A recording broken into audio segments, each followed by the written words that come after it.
Bunaqasini ko'pchilik ko'rmagan. Chunki yili 23-yil avtomat korobka Spark kraskasi absolyutno toza, bosib o'tgan masofasi ham 52 ming. Propan gaz ham qo'yilgan. Keling, yaqinroq oling, kapot ustlariga qarang. Bittagina tosh tekkan ekan. Atiga bir dona propan gazi bor. Ilk pasportini ham ko'rsataymi? Yaqinroq olib keling. Buni qarang.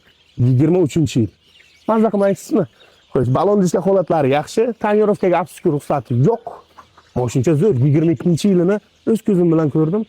$9800 sotildi. 10500 ga ham sotilganini ko'rganman, lekin buning narxini 9,5 dan pastga qo'yib qo'ydim. Yana savdosi bor. Mazza qiling do'stlar, salon ichini qarang. Ideal turibdi. Olganga yarasha mana shunaqa Spark bo'lish kerak. Avtomat korobka 23-yil, yili ham zo'r, kraskasi ham yo'q, propan gaz ham qo'yilgan, chol poliglari bor. Hamma narsasi zo'rda, video registrator bor.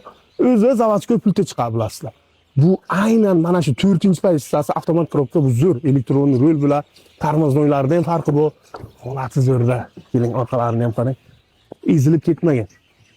Yomon emas mana. Propan gaz taqlatib qo'yamiz. Mazza qiling. Narxini qanchaga tushirdi o'ylaysiz? 23-yil. Taxmin qilingizlar. Boshqa joyda 10,500 dollar turgan mashina narxini biz $9,300 ga tushirib qo'ydik. Yana savdosi bor do'stim. Yana nima qilib beraylik? Ekranga like bosing dagun. Egalariga telefon qilib bemalol bosib olsangiz bo'ladi. Zo'r narx chunki. Sog' bo'ling.